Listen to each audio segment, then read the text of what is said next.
What if I told you that the most beautiful lead lines and riffs you've ever heard aren't hiding in some complicated scale pattern, but that they're literally sitting right there in the chord shapes you already know? Well, today I'm going to show you how to unlock lead guitar parts that sound like they come straight from your favorite worship albums using nothing but the chord shapes that are already under your fingers. So forget everything you think you know about scales just for the next few minutes, because once you see what I'm about to show you, you'll realize that every single note you need has been hiding in plain sight this whole time. Let me go ahead and play the example, and then afterwards I'll break it down and I'll also show you the thinking behind the part.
Well, there you have it. Admittedly, it's a pretty rocky tone.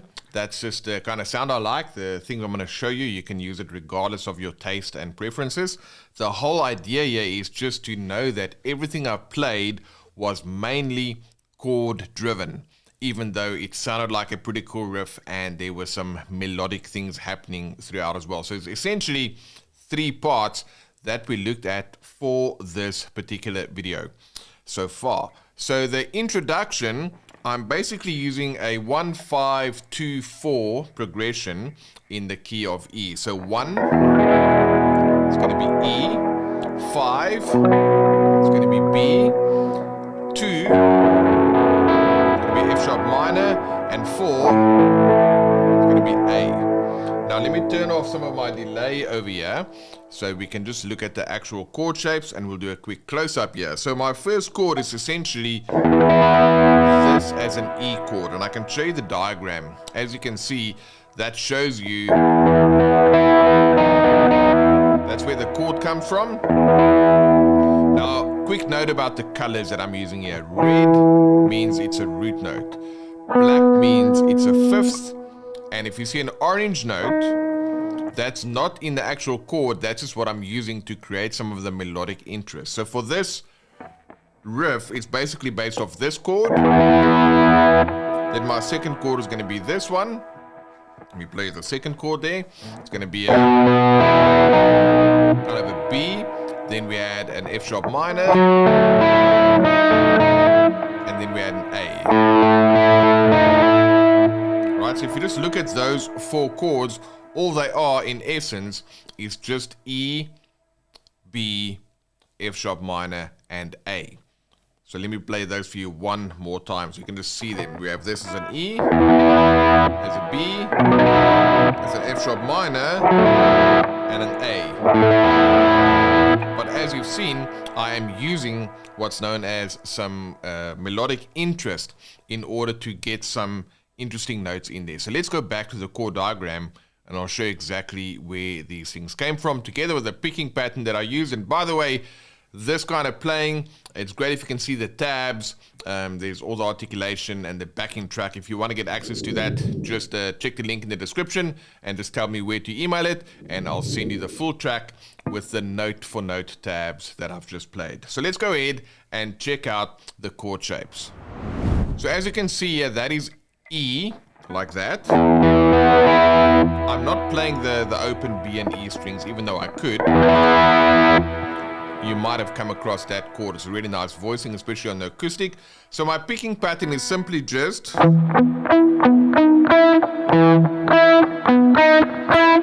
I'm kind of playing it along with the chord. And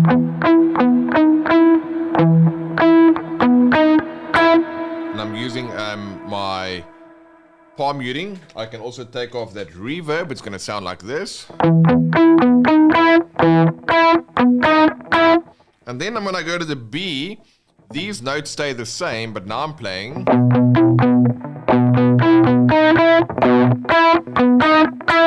And now you'll see that that D sharp, that when I played the E, it was orange, because the D sharp is not part of the E chord, unless we play a major seventh, which is not really our intention right now.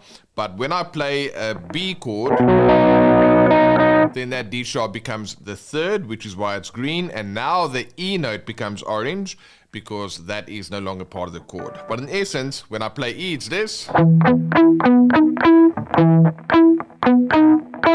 Then when I play B, it's this. And then I go to F sharp minor, and if you look at it like this,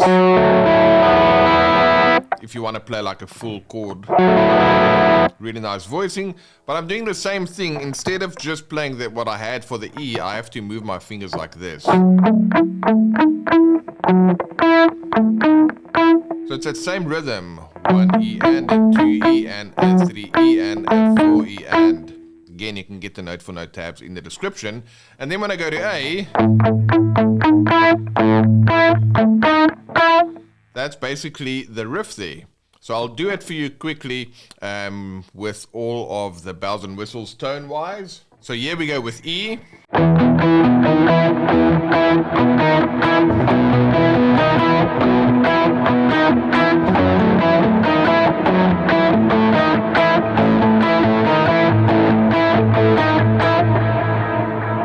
Then it's the same thing again over E. And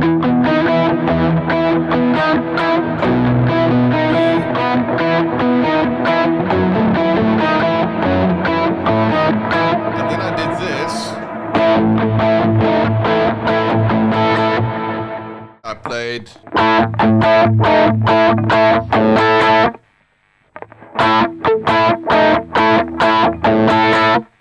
And it's just a variation on the A chord, right? So that was the first section, and you can see that the whole riff just basically came from all of these chord shapes where I just play the chord, but I make the riff around it. So it's basically a power chord, but then that note gives me some of the color, and then here,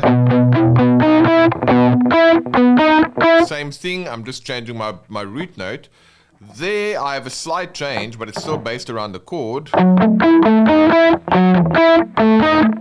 the D sharp is not part of the F sharp chord there, and the E is like a flat 7. But you can see the two orange notes that bring in some melodic interest, and then the same for A. Alright, now let's check out the second part, which is the B section. This is a line that I heard in some recordings from a song called Be Enthroned that I've adapted a little bit here. But you can see if you look at the chord shapes, then the chords are C sharp minor, A, E, and B. Now this is a triad, which you can see there, C sharp, E, and G sharp. That is my triad. So C sharp is my root note. That one should actually be red, but this is my triad. So you can see the line starts here. And then when I go to A, to E, to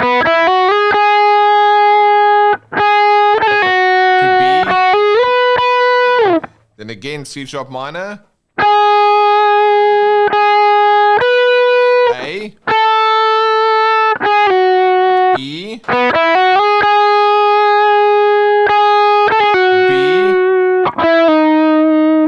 that's really that part of that line over there. The main thing that you just want to pay attention to over here, looking at these chord shapes, is you want to know where the triads are, and those are the big colored notes. And then the little orange notes, those are my notes that are not in the actual chord. So when I play C sharp minor, the B note is not actually in the chord, and neither is the F sharp over here.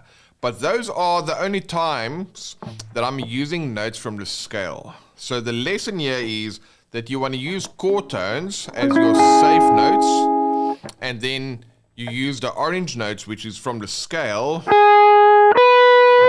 to come up with some notes that's going to give you some melodic interest. So also I didn't start it right there on the G sharp. I went F sharp, G sharp. You see that? And then when I go to A, this is my triad, but my melody is now, and both of those notes, the orange notes, they are not part of the chord. Then when I go to E, here's my one version of an E triad, and then another version. And what's happening here now?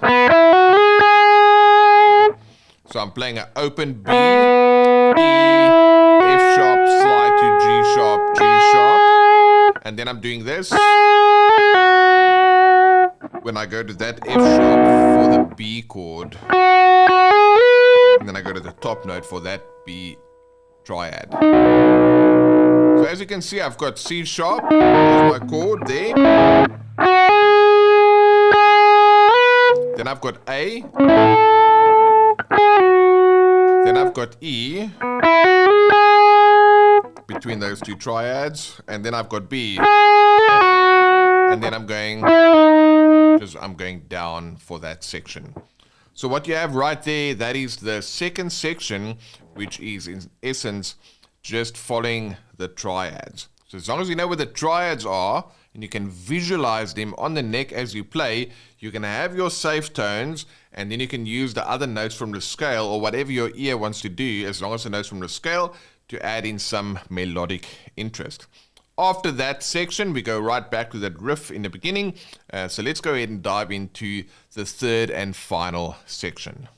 All right, so let's just play that third and final section along with the track once more, so you can see it on screen and you can just kind of hear what's happening. And then afterwards, I'll come and break it down for you.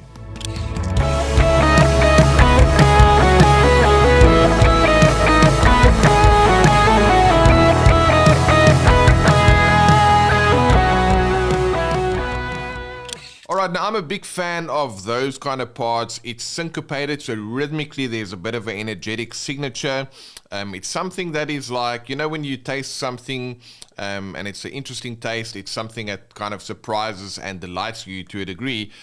This is what this rhythm tends to do for me, this kind of playing. And also within our congregation, normally when I play these kind of things, I can see that it kind of, people pay attention to it, but without like looking at what I'm doing, it's just a surprise and delight kind of part that draws them deeper into the worship experience. So it's a fine line between playing stuff that's going to be interesting, that's going to be distracting though, whether it's like, look at my solo and look at my licks and look at my chops, which is what you don't want to do in a church setting, because it's not about us, it's about our service.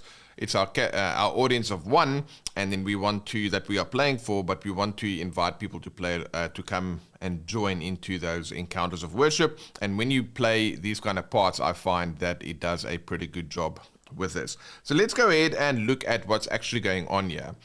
There you can see I've got a C sharp minor triad, and over there.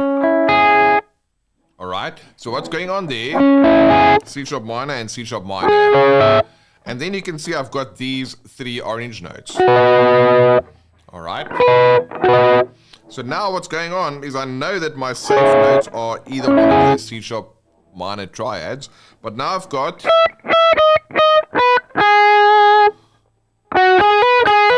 and that's kind of the line. So I'm using these three orange notes, which will be not chord tones, they bring melodic interest, and then these are chord tones. So if you do those together, then combining chord tones and non-chord tones like this.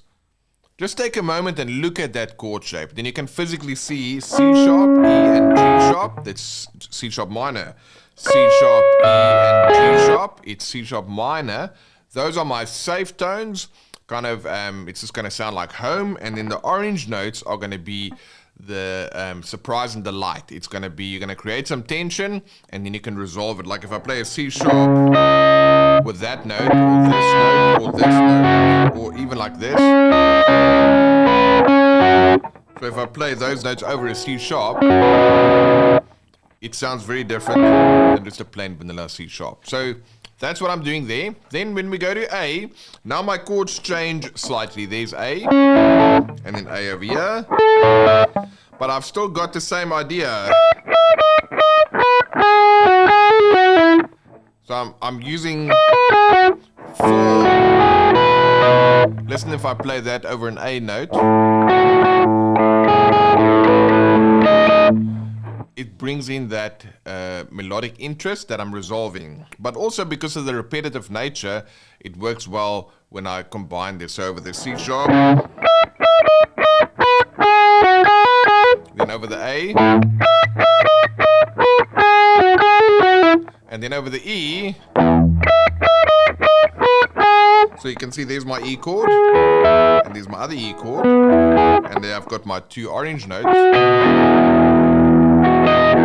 Brings in that interesting sound, and then I'm going to resolve it in the B. So the first time I play E,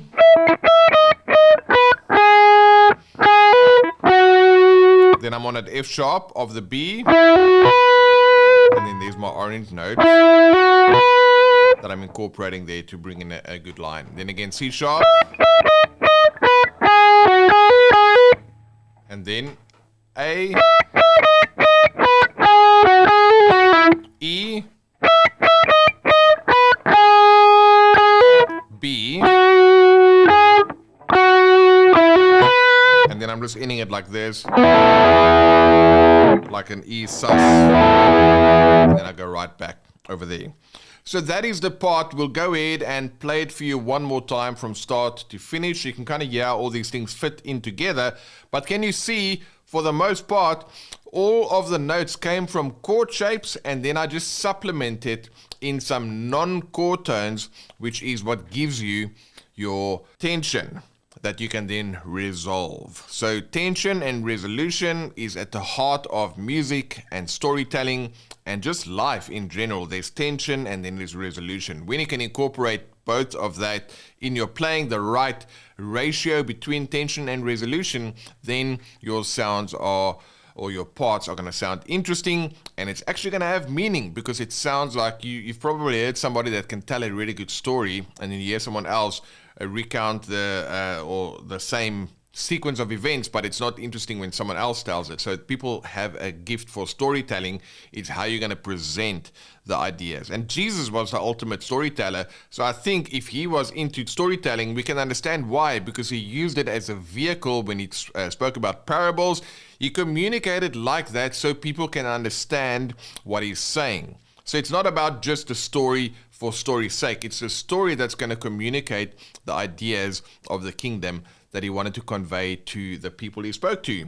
In the same way, for us as guitar players, our storytelling is what I've shown you now, is the use of tension and resolution through the use of chord tones and non-chord tones, repetition, and some interesting rhythmic use that you can go ahead and put some really cool guitar parts together. So that's all I got for you today. I hope it's been insightful, and I hope that it's encouraged you to go ahead and pay attention to your chord shapes, to your triads, so that you can learn how all of these things fit together. And if you want to dive deeper and learn more about triads, I'll link to a video here, and we've also got some training that I'll link to in the description if you want to come and join us at the Words for Guitar Skills Academy, where we take the time to go into the tone, the theory, the technique, and all the things that you need in order to take these tools and then start using them in your own playing. Have fun, guys. Thanks for watching, and I'll see you on the next one. Cheers.